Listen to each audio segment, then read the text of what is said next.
Орео тортын жасау үшін 6 жұмыртқаның ағы мен сарысын айырып, сарысына 100 грамм қант қосып,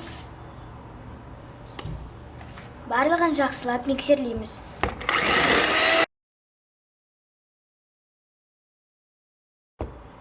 Жақсылап араластырған жұмыртқамыз бен қантымыздың үстіне 100 грамм сұйық май қосып, барлығын тағы да жақсылап араластырамыз. 220 грамм ұн керек. 220 грамм ұнның жартысын саламыз. Себебі барлығын салсақ, онда ол қою болып кетеді.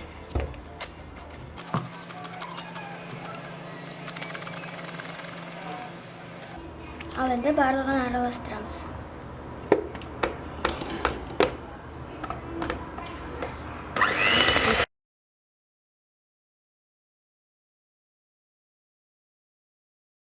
Ендігі кезекте бізге 200 грамм сүт керек. Және қалған ұнымызға 60 грамм какао және 2 шай қасық разрыхлитель, яғни қопсытқыш қосамыз.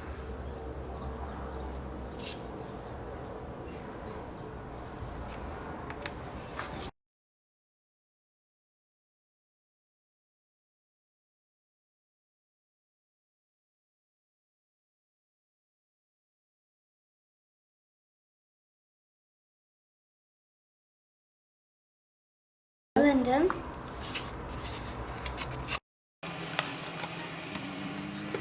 миксерлейміз. Қыздар, мінекей тестамызды осындай лопаткамен араластырамыз. Себебі миксеріміздің күші жетпеуі мүмкін. Осындай теста шығуы керек.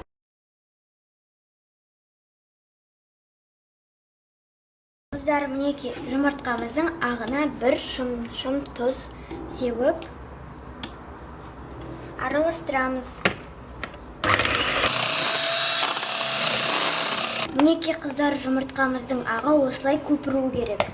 Ал енді осы көпірген жұмыртқамыздың ағына 100 грамм қантымызды қосамыз.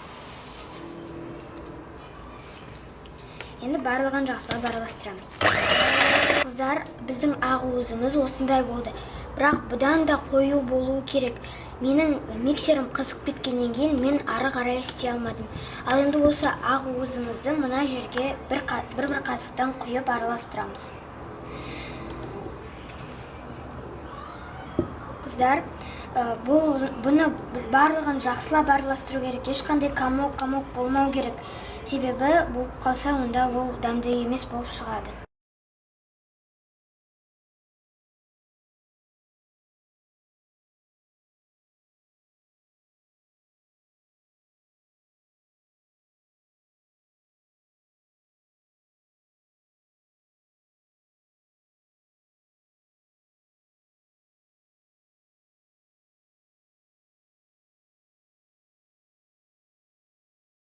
Қыздар, ал енді дайын тестамызды 22 диаметрлік ыдысқа құямыз.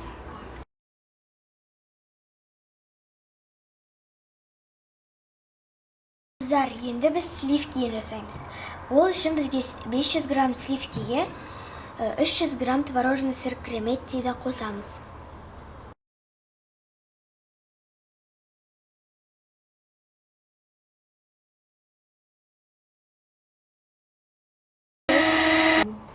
Ал енді 20 грамм сахарный пудра қосамыз. Қыздар, біздің сливкиімізде, сырымызда барлығы морозилькте тұрған дұрыс. Егер тұрмаса, онда сливкиіміз бұлжырап, жаман болып шығады.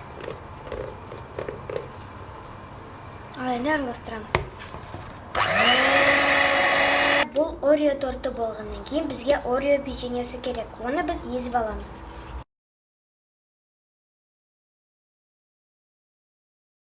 Мен 5 штук қостым, сіздер неше қостаңыздар да өз еркілеріңіз.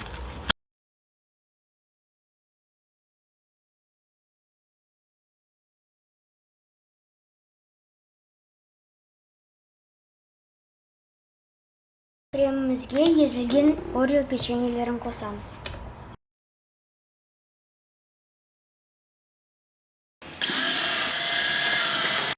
Достар, мен осындай піскен тортымызды екіге осылай бөліп алдым. Енді осы дайын болған кремімізді жағамыз.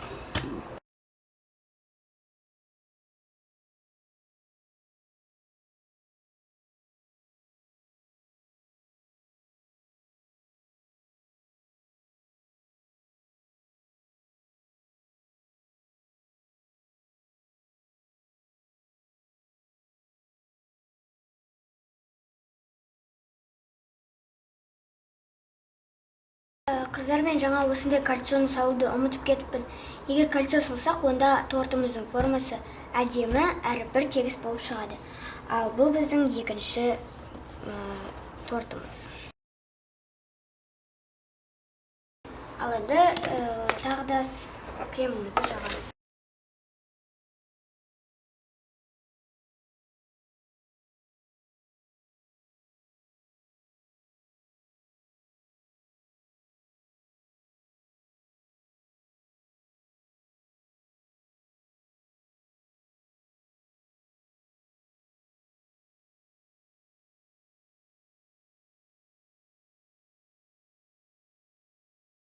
Осылай жағып алғаннан кейін кольцосын аламыз.